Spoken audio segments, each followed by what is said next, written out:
오늘의 말씀은 누가복음 13장 18절에서 19절, 마가복음 4장 30절에서 31절, 마태복음 13장 31절에서 32절, 다니엘서 10장 11절에서 12절, 에스겔서 17장 22절에서 23절, 요한계시록 22장 2절입니다. 제목을 다 함께 읽어보도록 하겠습니다. 천국은 마치 겨자씨 나무와 같아서. 아멘. 오늘의 말씀 누가복음 13장 18절에서 19절을 읽어보면 겨자씨에 관련된 이야기가 나옵니다. 그 다음에 20절에서부터 또 21절까지도 보면 여기서는 누룩 이야기가 나오게 됩니다. 사실 이 18절에서 21절까지에 있는 이 말씀은 두 개의 예화가 들어있는데 이것은 쌍둥이 비유라고 하는 겁니다. 그리고 대표적으로 이것을 하나님 나라에 대한 비유라고 이야기를 합니다. 우리가 사복음서에서 하나님 나라의 비유에서 가장 유명한 장은 어디일까요? 그것은 학자들이 공통적으로 꼽는 것이 있습니다. 바로 마태복음 13장입니다. 마태복음 13장은 천국에 관한 그 비유가 여러 가지가 나오고 있기 때문입니다. 우리가 천국하면 아주 잘 알고 있는 것이 있죠. 오늘 겨자씨 나무와 비슷하지만 아주 다르게 설명하고 있습니다. 대표적인 것이 밭에 감추인 보화, 이것이 바로 대표적으로 마태복음 13장에 있는 천국 비유입니다. 오늘의 누가복음의 말씀을 보면 아주 독특한 비유를 하고 있습니다. 겨자씨에 관련된 소재를 가지고 이렇게 하나님 나라, 천국에 대해서 이야기를 합니다. 성경에서 보면 겨자씨가 등장하는 것은 다른 곳에서는 믿음에 관련된 이야기를 합니다. 그래서 우리가 잘 알고 있는 것처럼 겨자씨 하면 사실은 천국보다도 이 믿음에 관련된 것을 많이 생각합니다. 겨자씨만한 믿음, 이것이 아주 대표적인 표현입니다. 오늘은 이 겨자씨와 같은 천국에 대해서 말씀을 하시면서 그 뒤에 나와 있는 쌍둥이 비유, 이 누룩 과 같다라고 하는 이 비유를 통해서 우리는 그 특징을 엿볼 수 있습니다. 그 특징은 확장성과 급성장에 있습니다. 사실 이 누룩 비유는 매우 뭐라고 그럴까요? 딜레마 같은 그런 이야기입니다. 왜냐하면 성경에서 보면 유대인들에게 있어서 누룩하면 떠오르는 것이 죄입니다. 그래서 6월절에 이 무교절하고 붙어 있죠. 6월절 다음에 무교절 7일 동안 드리게 되는데, 무교절 전에, 그러니까 6월절 전이죠.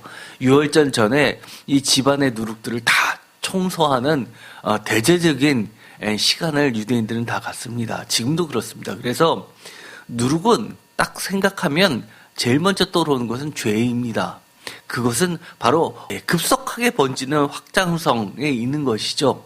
그런데 그것을 들여다가 예수님은 천국 이야기를 하십니다.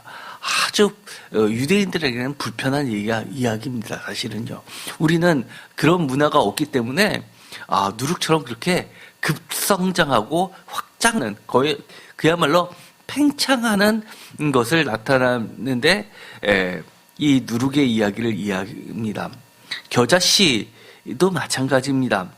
겨자씨를 들어서 하나님 나라에 대해서 이야기를 하십니다. 그런데 이 성경에 보면 이 하나님 나라는 굉장히 중요한 주제입니다.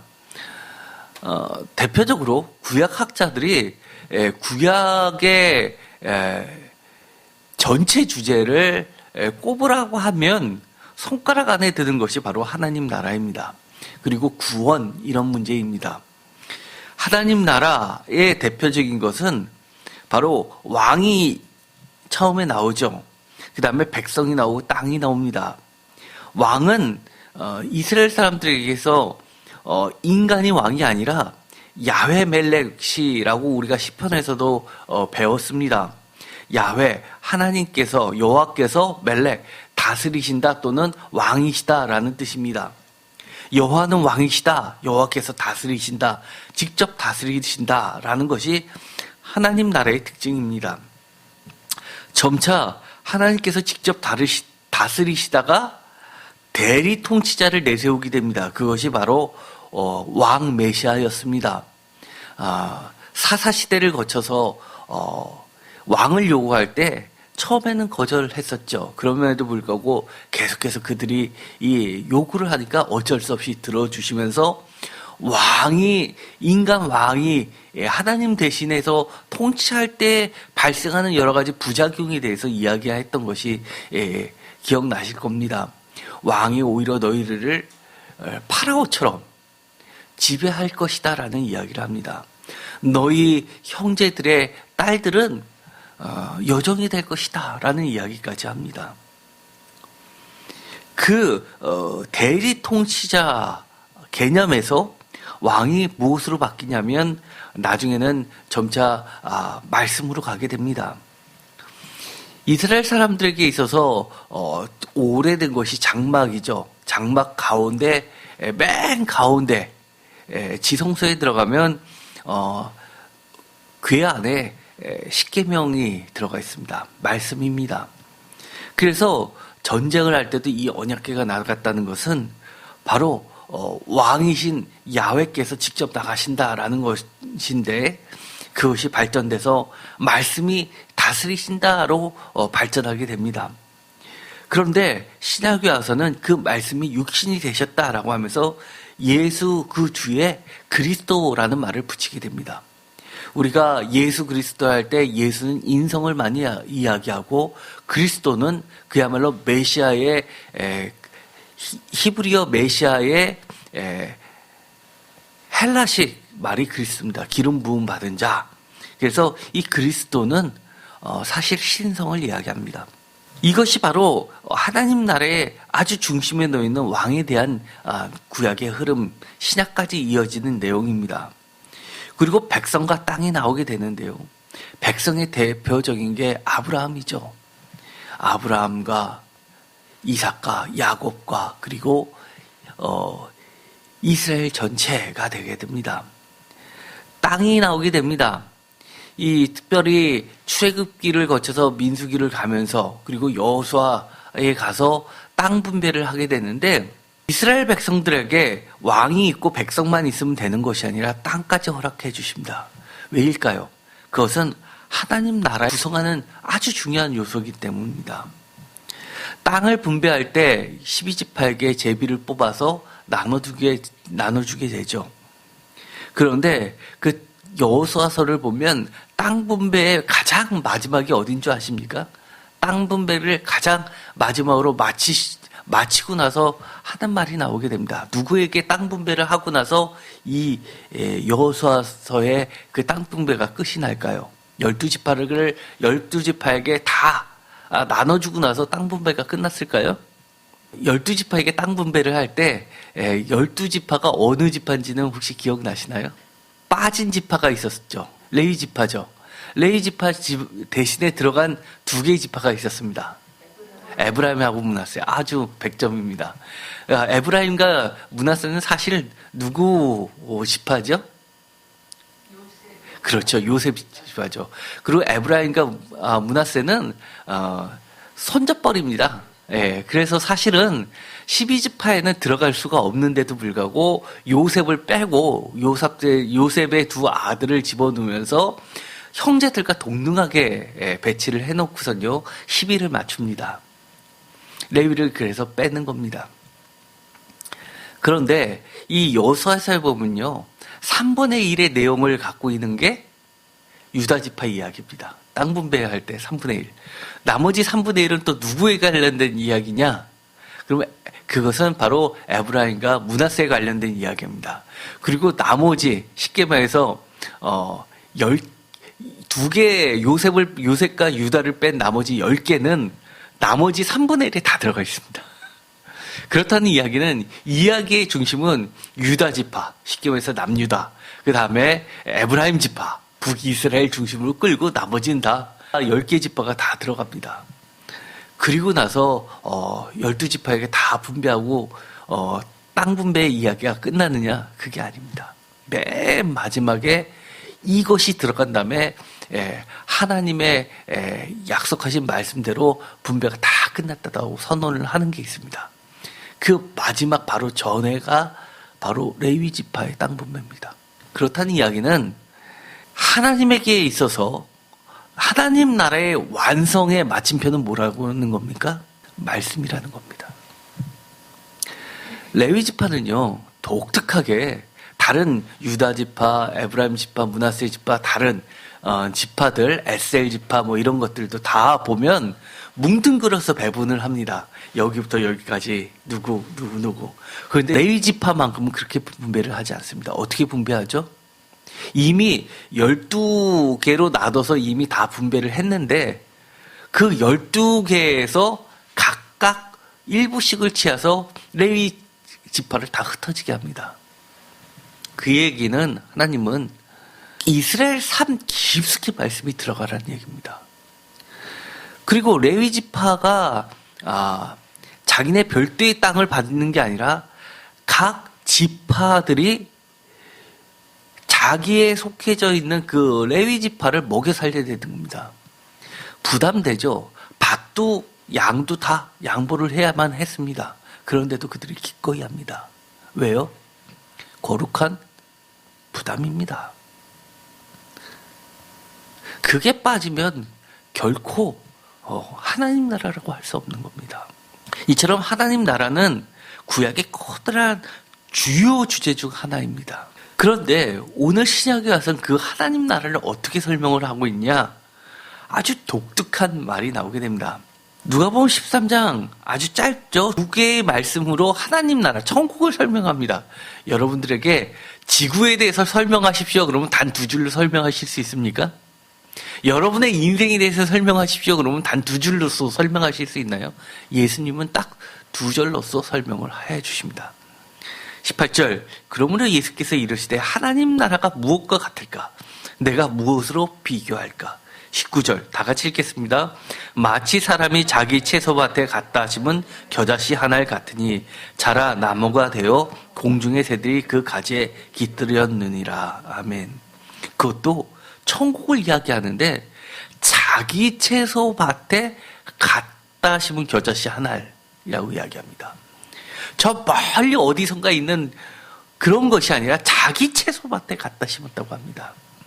그런데 그 자기 채소밭에 갖다 심은 겨자씨 하나를 같으니라고 하면서 자라나무가 되어 공중의 새들이 그 가지에 깃들였느니라 라고 끝나게 됩니다. 여기서 아주 특이한 것이 있습니다. 누가복음 13장 19절에 있는 것처럼 겨자씨 나무라는 말을 씁니다. 사실 겨자씨가 발화를 해서 자라게 하는 것이 나무입니까? 아니면 식물 채소입니까? 뭡니까? 사실 겨자씨는 나무하고 어울리지 않습니다. 그래서 누가복음 13장 19절에 나와 있는 겨자씨 나무라는 이 이야기는 성경에 나와 있는 식물 중 매우 특이하고도 이상한 식물 중에 하나입니다. 겨자씨, 성서 속의 식물들이라고 하는 대한성서공회에서 사전식으로 펴낸 것이 있습니다.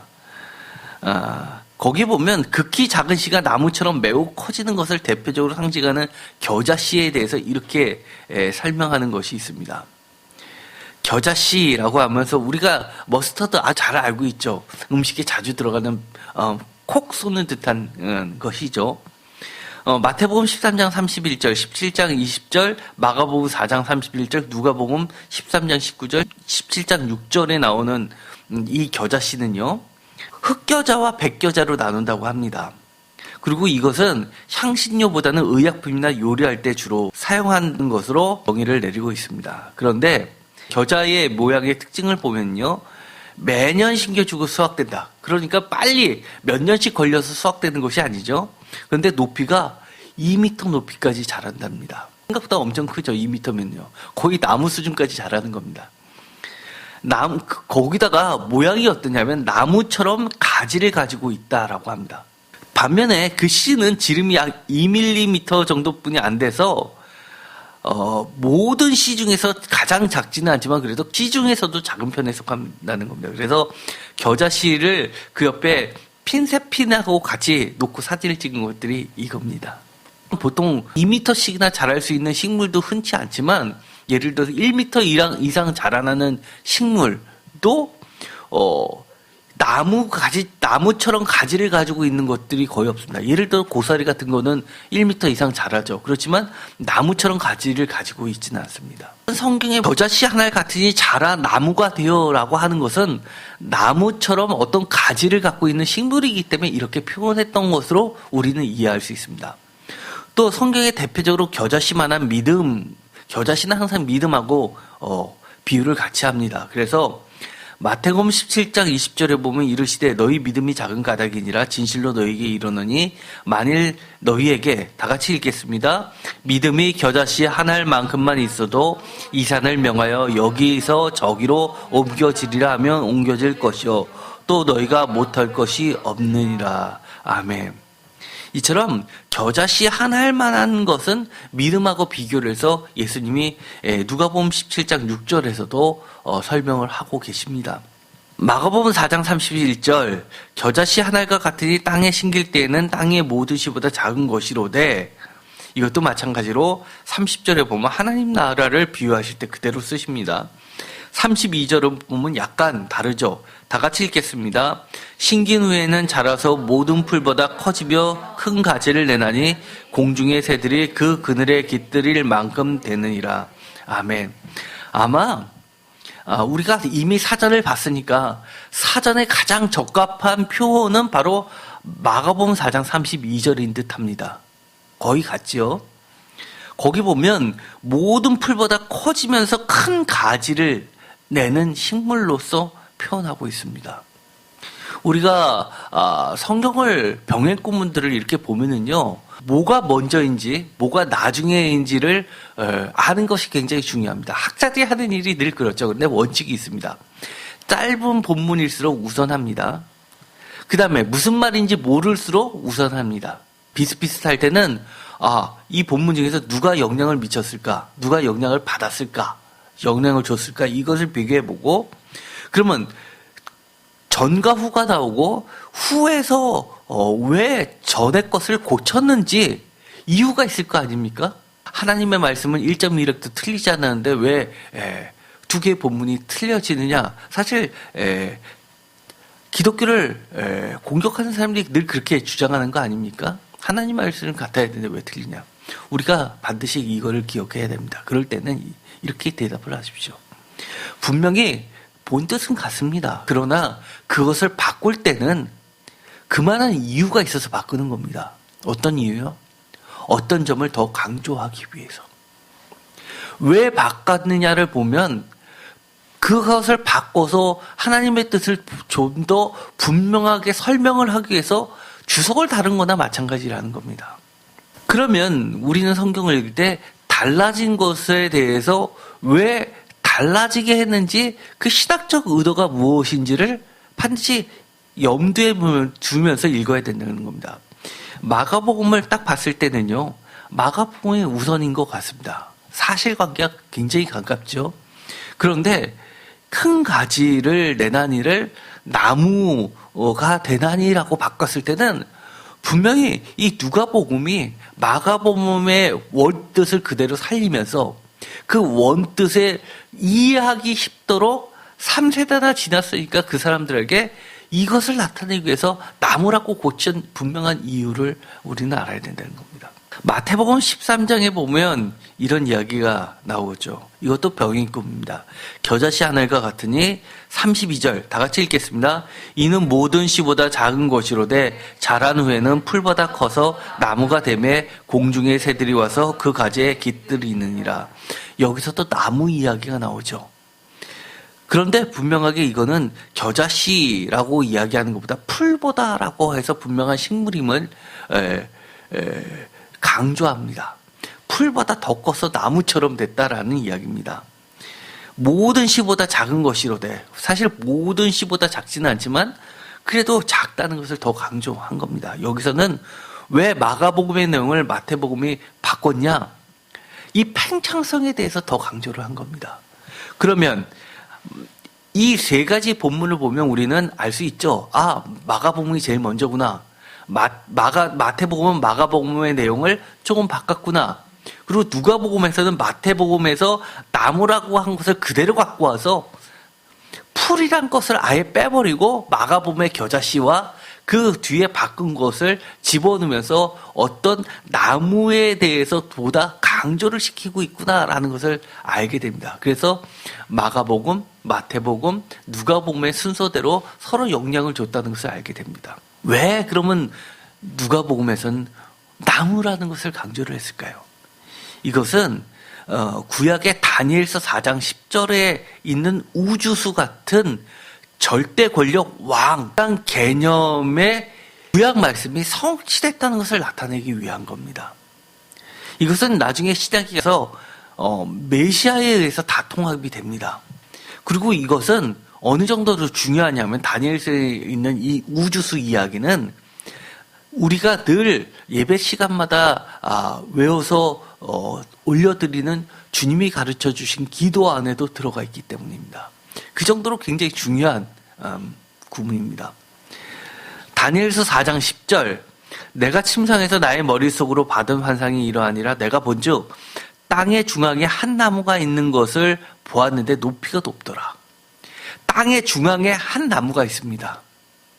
쉽게 말해서 우리가 이렇게 이야기하죠. 중심이라고, 우주의 중심, 땅의 중심, 지구의 중심이라고 이야기를 합니다. 11절 그 나무가 자라서 견고하여지고 그 높이는 하늘에 닿았으니 꼭 바벨탑 같죠? 하늘에 닿았답니다. 이거와 비슷한 이야기가 하나 있습니다. 하늘에 닿았으니 그 모양이 땅 끝에서도 보이겠고 하늘에 닿았으니까 중앙에 있으니까 어디를 가더라도 보더라도 다 보이는 겁니다. 그런데 이것이 어느 정도로 크냐면요. 땅 끝에서도 보인다고 이야기합니다. 그 잎사귀는 아름답고 그 열매는 많아서 만민의 먹을 것이 될 만하고 들짐승이 그 그늘에 있으며 공중에 나는 새는 그 가지에 깃들이고 육체를 가진 모든 것이 거기에서 먹을 것을 얻더라라고 되어 있습니다. 이 표현은 왜 그렇게 중요하냐라고 하면요. 이것은 다니엘이 본 환상입니다. 이것은 절대 왕권을 이야기합니다. 중앙에 한 나무, 왕의 하늘까지 닿을 정도로 견고하고 절대적이어서 땅 끝에서도 우러러보게 한다는 겁니다. 그리고 그 왕이 통치하는 모든 것에 나는 생산물을 가지고 많은 지방 국가들도 물물거래 무역도 하고 또 조세 혜택도 받고 하면서 다 그 중심 왕을 중심으로 해서 전 세계가 돌아가게 된다는 것을 이야기합니다. 그래서 옛날일수록 선악이다, 잘 다스린다라고 했을 때 기준이 뭐였죠? 잘 먹고 잘 살게 해주는 겁니다. 그래서 여기서 보면 중요한 표현이 있는데 들짐승들이 그 그늘에 있으며 공중에 나는 새는 그 가지에 깃들이고 육체를 가진 모든 것이 거기에서 먹을 것을 얻더라라는 이야기, 이 표현입니다. 이것은 아주 절대 왕권의 영원한 나라를 상징할 때 이런 표현을 씁니다. 다니엘서 2장 31절 왕이여 왕은 여러 왕들 중에 왕이시라 하늘의 하나님이 나라와 권세와 능력과 영광을 왕에게 주셨고 38절 사람들과 들짐승과 공중의 새들 어느 곳에 있는 것을 막론하고 그것들을 왕의 손에 넘기사 다 다스리게 하셨으니 왕은 곧 그 금 머리니이다. 이것도 아까 다니엘서 4장 10절에서 12절까지 있는 내용이 사실 다니엘서에 보면 다니엘이 왕에게 칭송하면서 왕을 높이면서 했던 말을 사실 그림 언어로 표현한 것이 그겁니다. 37절 다 같이 읽겠습니다. 왕이여 왕은 여러 왕들 중에 왕이시라 하늘의 하나님이 나라와 권세와 능력과 영광을 왕에게 주셨고 여기서 특별히 눈에 띄는 것이 무엇이죠? 나라와 권세와 능력과 영광. 하늘의 하나님, 하나님을 지칭할 때 하늘의 하나님이라는 이것도 공식적인 타이틀입니다. 이것은 어느 때부터 주로 공식적인 타이틀로 등장하냐면 바벨론 포로 이후 때 하나님을 부를 때 하늘의 하나님이라는 말을 쓰게 됩니다. 왜냐하면 바벨론은 기본적으로 우리가 잘 알고 있는 이 스타벅스에 있는 여신을 섬기는 북극성의 여신을 섬기는 나라였습니다. 하늘의 여왕이라고 불렸습니다. 그런데 다니엘은 이렇게 이야기합니다. 하늘을 지배하는 건 여왕이 아니라 하늘의 하나님이다라고 이야기를 하는 겁니다. 그런 하늘의 하나님이 나라와 권세와 능력과 영광을 왕에게 주셨다는 것은 하늘의 하나님이 그것을 뺏어가면 언제든지 당신은 꼬꾸라질 수도 있다라고 이야기합니다. 그래서 이사야서에 보면 유명한 노래가 나오죠. 지하에 들어간 바벨론 왕의 이야기를 합니다. 왕이 죽을 때 지하 세계가 떤다고 합니다. 왜냐하면 거기서 잠자야 되는데 크신 왕의 지하로 무덤에 묻히게 되면 지하 세계에 있던 모든 왕들이 두려워 떤다는 이야기가 이사야서에 나오게 됩니다. 그것이 장승곡이라고 하는 겁니다. 다니엘서 7장 27절 나라와 권세와 온 천하 나라들의 위세가 지극히 높으신 이의 거룩한 백성에게 부침받으리니 그의 나라는 영원한 나라이라 모든 권세 있는 자들이 다 그를 섬기며 복종하리라. 여기서도 나라와 권세와 그 다음에 영원한 나라라는 말을 합니다. 그런데 이것이 마태복음 6장에 그대로 등장합니다. 다 같이 읽겠습니다. 우리를 시험에 들게 하지 마옵시고 다만 악에서 구하시옵소서. 나라와 권세와 영광이 아버지께 영원히 있사옵나이다. 아멘. 마태복음 6장 13절에 나온 맨 뒤 이야기, 주님이 가르쳐 주신 기도에 나라와 권세와 영광이 아버지께 영원히 있사옵나이다. 아멘이라는 것은 누가복음에는 빠져있는 이야기입니다. 나중에 이 이야기가 들어가게 되면서 우리 주기도문에 들어가게 된 겁니다. 예배 가운데 나라와 권세와 영광이 아버지께 영원히, 아버지가 하나님이 왕이시라는 거죠. 하나님의 나라, 천국을 소망하는 겁니다. 창세기 2장 17절에 보면요, 선악을 알게 하는 나무의 열매, 에덴, 기쁨의 정원이라고 하는 것이죠. 뜻이 그렇습니다. 에덴의 뜻이 그렇습니다. 그 동상 중앙에 위치해 있습니다. 아까 한 나무가 있었는데 어떤 나무요? 땅의 중심. 에덴 동산이라는 게 뭡니까? 세상의 중심입니다. 그 중심에 동상 중앙에 있는 것이 선악을 알게 하는 나무입니다. 그 나무의 열매, 이것이 우리가 흔히 이야기하는 선악과 아닙니까? 창세기 3장 22절에 가면요, 생명나무 열매라는 것이 나옵니다. 이것은요, 생명나무 열매를 그들이 선악과를 따먹은 아담과 하와가 나중에 다시 생명나무 열매까지 따먹을까봐 하나님께서 명령하여 그룹들로 지키게 하신 게 있습니다. 동쪽에서 들어가서 선악을 알게 하는 나무가 있던 곳과 바로 옆 또는 비슷한 위치, 중앙 정도 되는 거죠. 거기에 바로 생명나무가 있다고 이야기합니다. 그런데 학자들은 이것이 바로 좀 논란이 됩니다. 우리는 선악과가 따로 있고 생명나무가 따로 있다라고 이렇게 우리는 보통 생각을 하지만요, 원문을 보면 어떻게 되어 있냐면요, 선악을 알게 하는 나무와 생명나무라고 되어 있는데 그 뒤에 두 개잖아요. 복수의 단어가 나와 있는데 단수 단어가 나옵니다. 그래서 학자들은 제가 여러 차례 이야기했지만 기본적으로 성서학자들은 문자주의입니다. 글자 그대로 일단 1차적인 해석을 하는 거죠. 아마 이것은 한 나무에, 중앙에 있는 나무에 선악을 알게 하는 열매도 자라고 또 영원한 생명을 주는 열매도 자라게 하는 어떤 나무가, 우주수가 있을 것이다. 모든 세상의 중심에 되는 우주수가 있을 것이다. 이렇게 학자들은 보는 겁니다. 창세기 2장 15절에 보면 여호와 하나님이 그 사람을 이끌어 에덴 동산에 두어 그것을 경작하며 지키게 하시고, 16절 여호와 하나님이 그 사람에게 명하여 이르시되 동산 각종 나무의 열매는 내가 임의로 먹되, 17절 선악을 알게 하는 나무의 열매를 먹지 말라. 내가 먹는 날에는 반드시 죽으리라 하시니라. 경작하고 지키게 하다 할 때 경작하다라는 이 말은요, 종하고 같은 어원을 씁니다. 그 이야기는 이것은 예배하다 하고도 같은 어원을 쓰는 겁니다. 에베드, 종. 그래서 이 에덴 동산에서 가장 중요한 일이 뭐였을까라고 한다면 하나님께 예배드리는 일입니다. 그래서 우리가 천국을 갔을 때 가장 중요한 일이 바로 하나님께 예배드리는 일입니다. 그래서 이 땅에서 제일 중요한 일이 뭘까요? 하나님께 예배드리는 일이 가장 중요한 겁니다. 창세기 3장 2절 여자가 뱀에게 말하되 동산나무의 열매를 우리가 먹을 수 있으나 3.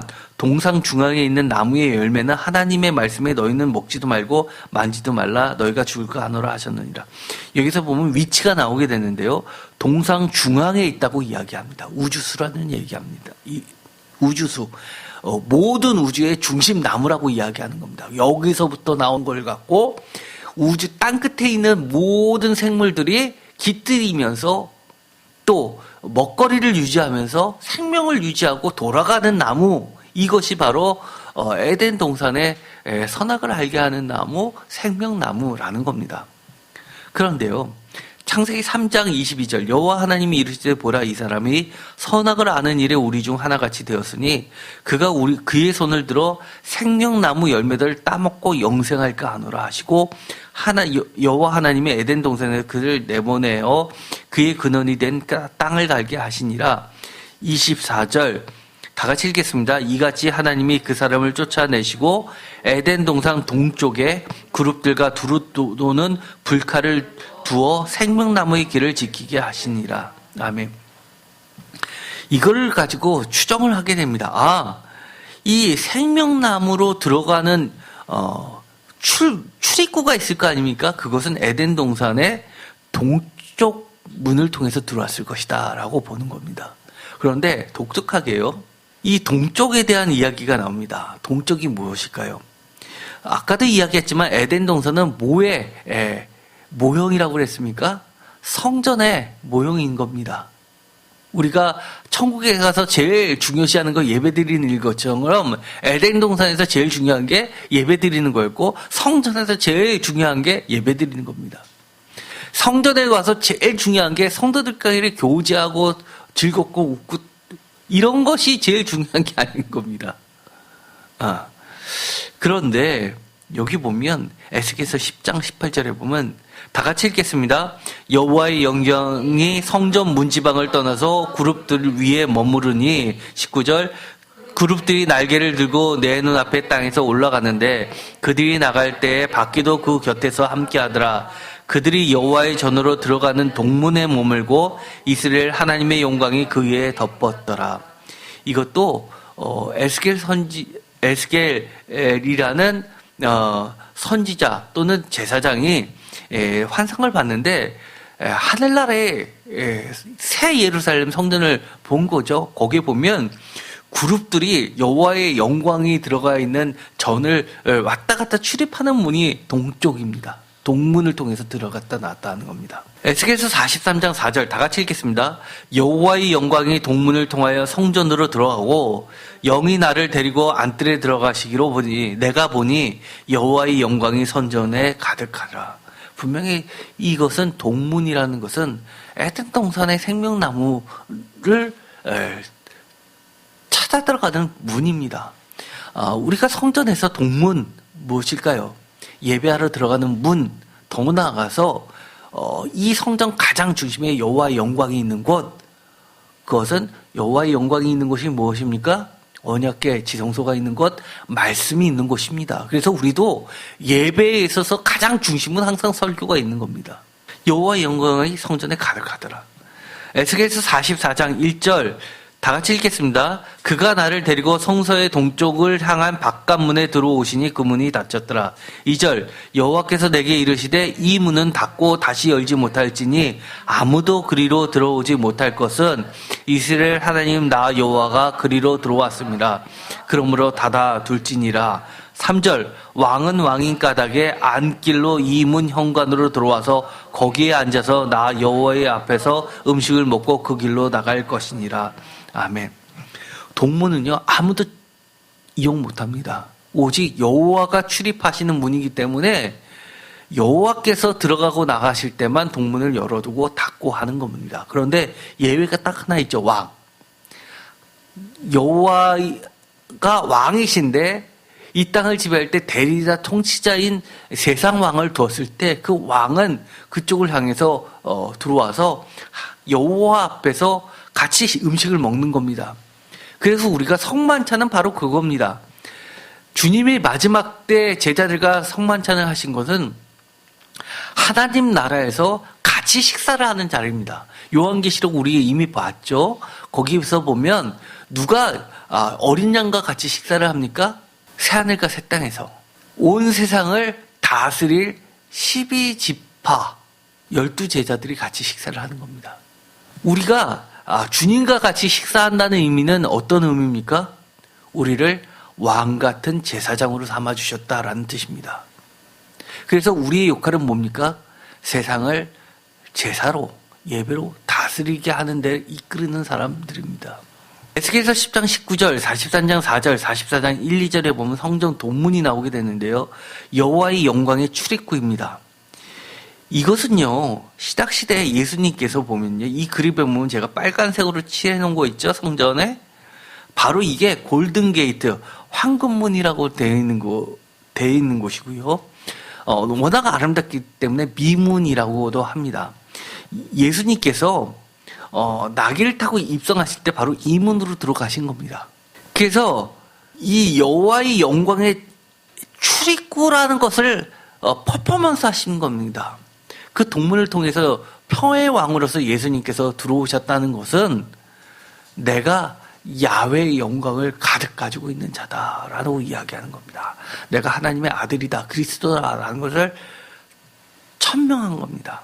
예수님의 루트를 보면요, 베다니에서 벳바게 제가 얘기했죠. 벳바게라는 것은 베이트 파게라서 열매의 집이라고 해서 안식일이 되면 많이 걷질 못하잖아요. 그래서 6월절 같은 데는 많은 사람이 모이다 보니까 예루살렘 성전에 예루살렘 도시 안에 머물 수가 없으니까 걸어서 예루살렘까지 와서 예배드리고 돌아가도 되는 거리에 가장 끝에 있는 것이 벳바게라는 마을입니다. 그래서 여기까지는 숙소가 다 여인숙처럼 그렇게 허락이 됐던 겁니다. 그래서 주님도 그때 너무나 사람이 많으니까 예루살렘 시내에는 못 있고 이런 벳바게까지 가셨던 겁니다. 그래서 벳바게를 좀 지나면 이 겟세마네 동산이 있고요. 그래서 기드론 골짜기를 지나면 언덕길을 따라서 이쪽 예루살렘 성전 동쪽에 오게 되죠. 이 오른쪽 문은요, 예전부터 야훼 왕이 하나님께서 이 땅에 임하시는 종말, 그것이 그들이 이야기하는 것이 야훼의 날이죠. 야훼께서 임하시면 동문을 통해서 들어가신다라고 믿고 있었기 때문에 무슬림들이 예루살렘까지 다 지배를 했을 때 이 성전의 동문을 막아버렸습니다. 야훼께서 임하신다 하더라도 막혀있으니까 못 들어올 것이다. 자기네들이 영원할 것이다 생각하고 그 길을 막아버렸었죠. 그래서 더 유명해졌습니다.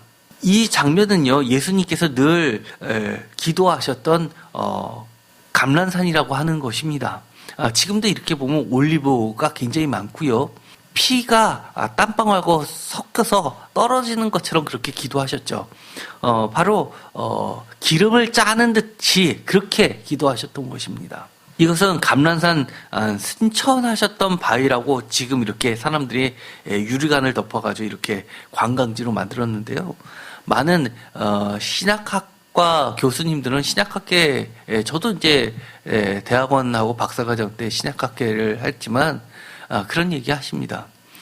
성지순례 가면 완전히 전설의 고향이라고. 사실 이런 건 참 의미가 없습니다. 감람산에서 바라본 성전산의 모습이 이렇게 되고요. 이런 상에서 보면 성전이 한눈에 내려다 보니까 주님이 기도하시면서 예루살렘을 보고 우실 수밖에 없었겠구나라는 생각이 바로 들죠. 만약에 성지순례를 하면 이런 것들이 아마 도움이 될 겁니다. 우리가 감이 안 잡히는 것을 직접 봄으로써 주님의 심정을 이해할 수 있는 것이죠. 감람산과 선전화 사이 기드론 골짜기에 보면 무덤이 많이 있습니다.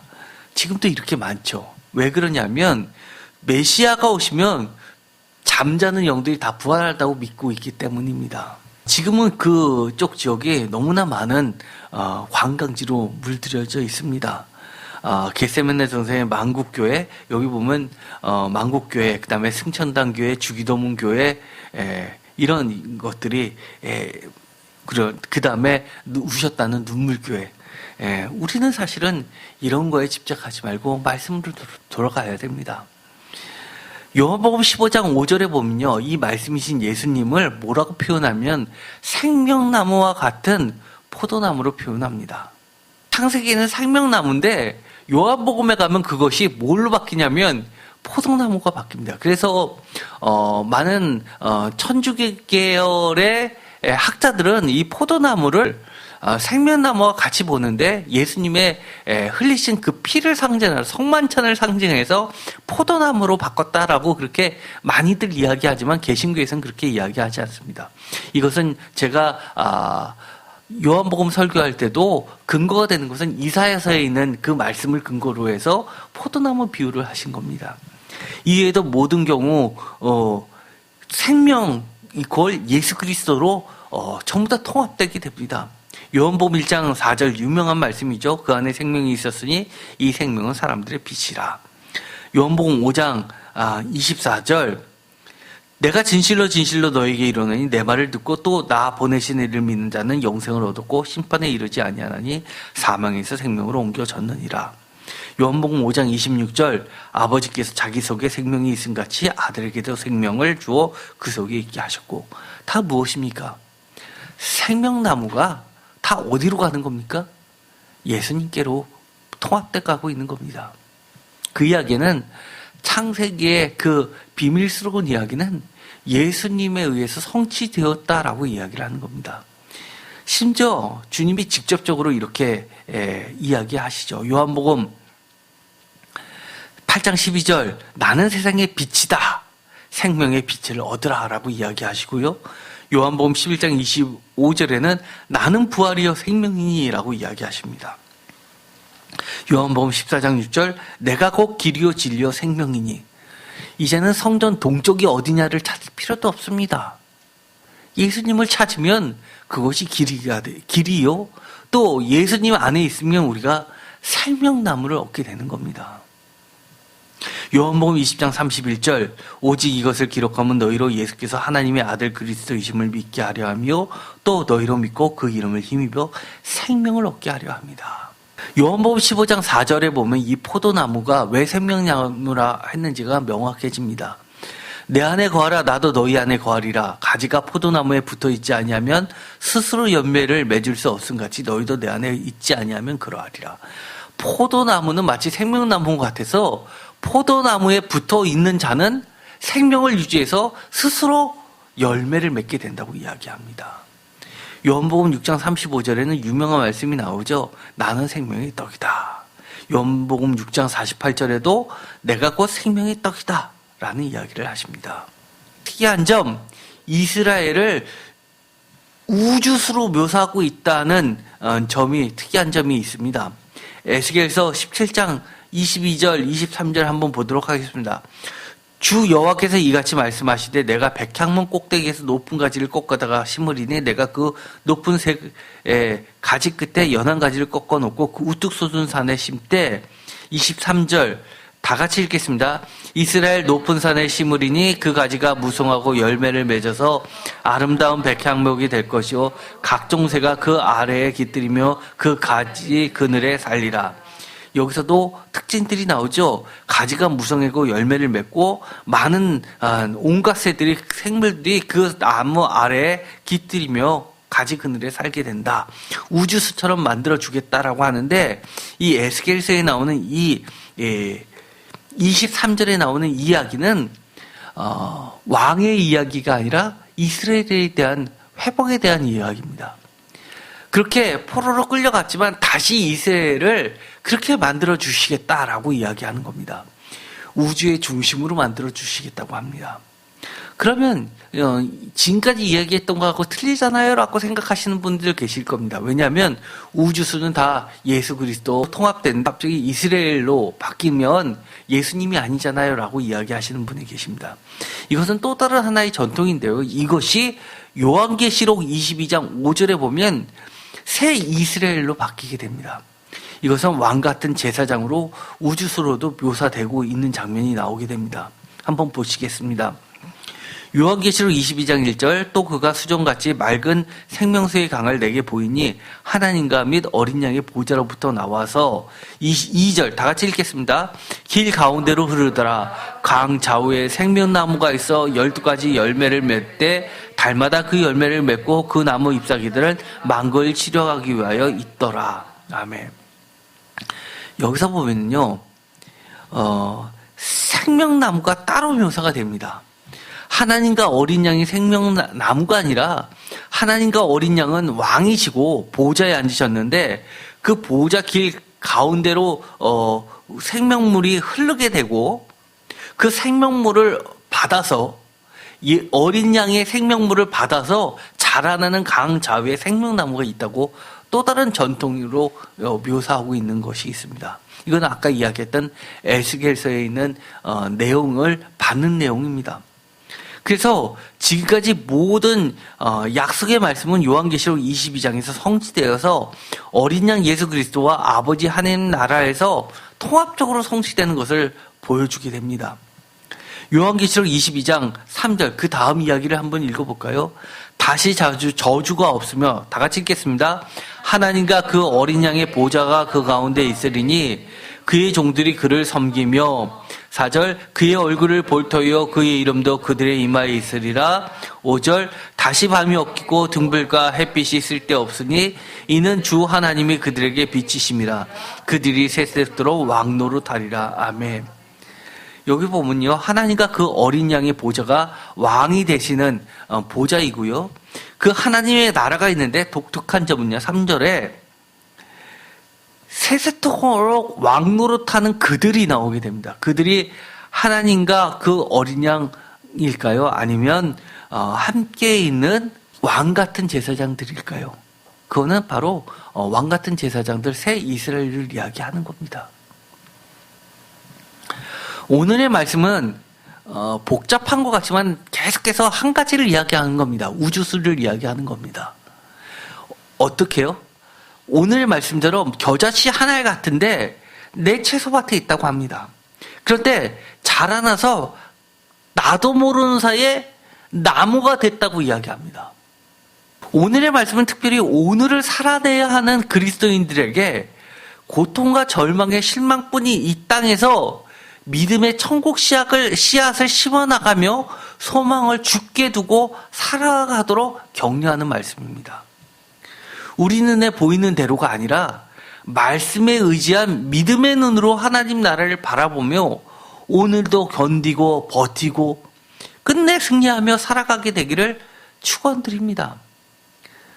우리가 요즘에 그런 이야기를 많이 하죠. 요즘은 정말 뉴스 듣기도 짜증나고 고통스럽다고, 뉴스 좀 그만 보라고 꺼버리라고 하는 사람들 많이 있습니다. 우리 눈에는 정말 소망이 없어 보입니다. 전체적인 나라 이야기만 하는 걸까요? 아닙니다. 개인적으로도 그렇습니다. 개인적으로 내가 너무너무 살기 힘든 사람들이 우리 주변에 너무 많이 있습니다. 스스로 목숨을 끊는 사람들도 너무 많이 있고요. 그러면서 오늘을 정말 버티고 하는 그런 사람들에게 오늘의 말씀은 중요한 의미를 갖습니다. 어떤 분들은 이런 말씀을 하시죠. 나도 알아, 하나님 나라. 그런데 결국 요한계시록 그렇게 먼 얘기잖아 라고 이야기합니다. 내가 죽어서나 해당하는 말이지. 그러나 저는 이런 분들이 놓치는 것이 하나 있다고 봅니다. 하나님 나라가 아주 먼, 아니면 최소한 나랑 관계가 아주 먼 얘기처럼 들릴 때 오늘의 말씀은 더욱 하나님 나라에 눈을 고정시키라는 겁니다. 지금 걸어가고 있는 천국에 언제까지나 끝까지 나는 언제나 잘 갈 수 있다고 자만하지 말라는 겁니다. 어느 순간 갑자기 내가 천국 가는 그 길을 잃어버리고 나도 모르는 새 사망과 지옥의 길을 가고 있을 수가 언제나 있기 때문입니다. 만약 우리가 하나님 나라가 자라나고 어느 순간 급성장한다는 것을 깨닫지 못하고 영적인 믿음의 눈으로 보지 못한다면 그 작고 보잘것없어 보이는 이 겨자씨만한 천국은 비록 내 채소밭에 지금 심겨져 있다 할지라도 이 땅에 심겨진 겨자씨 같은 이 하나님 나라를 완전히 언젠가는 잃어버리고 힘들고 지친 그 세상에 함몰되어서 결국 천국으로 가는 그 방향을 잃고 정처 없이 떠내려가고 말 것이라고 경고해 주는 겁니다. 시당에 있어서 속도도 중요합니다만은 보다 중요한 것은 방향입니다. 어디를 향하느냐에 따라 내가 지금 무엇을 어떻게 할 것이며 왜 해야 하는지도 결정됩니다. 그렇다는 이야기는 내가 어디를 향하는지 분명하다면 지금 내가 무엇을 어떻게 정리할 수도 있는 겁니다. 혹시 지금 여러분들의 눈에 비치는 여러 가지 비극적이고 절망적인 모습 때문에 힘들고 고통스럽고 또 앞으로도 바뀔 것 같지는 않고 그리고 지금 이대로라면 신앙마저도 언젠가는 그 의미를 잃어버릴 것 같진 않으십니까? 그러나 오늘의 말씀은 하나님이 이렇게 이야기해 주시는 겁니다. 하나님이 다스리시는 하나님의 나라는 결코 멈추지 않는다고 말씀하시는 겁니다. 그뿐만 아니라 지금 아무리 겨자씨처럼 작아 보여도 급속도로 팽창하고 성장해서 마침내 모든 것들이 그 아래서 평화와 안식과 번영과 정의와 사랑과 생명을 영원히 누리며 살 것이라는 것을 확실하고도 분명하게 우리에게 말씀해 주시는 겁니다. 내 채소밭에 심겨진 겨자씨 한 알이 정말 놀랄만한 나라가 돼서 천국이 되어서 그토록 내가 전에는 작고 보잘것 없고 짓밟으면 짓밟힐 수밖에 없었던 존재인데 어느 순간 그 모든 것이 내 안에 심겨진 이 천국 때문에 거기서 하나님을 발견하면서 살게 되는 때가 있다는 겁니다. 요한계시록을 보면 우리가 이미 봤던 것처럼 이 우주수는요, 왕 같은 제사장으로도 발전되는 전통을 갖고 있습니다. 하나는 큰 틀은 하나는 예수 그리스도가 우주수이고 또 하나의 틀은 예수님과 같이 이 한 상에서 하늘나라를 이루면서 각각이 자기 채소밭에 심겨진 또 다른 우주수가 되는 겁니다. 정말 지금 작고 보잘것없어 보이는 그 순간 그 안에 역사하시는 하나님의 크고 놀라운 계획과 나라에 눈을 고정하십시오. 오히려 거대한 세력처럼 밀어붙이는 세상에 대해서 더욱 당당히 맞서며 성큼성큼 하나님 나라로 우리 예수 그리스도 주님이 걸어가셨던 것처럼 소명과 목적을 가지고 이 세상을 살아가시기를 축원드립니다. 우리 자녀들 대학교 1학년이 되면 선배들이 정말 갑질하는 선배들 너무 많습니다. 그렇죠?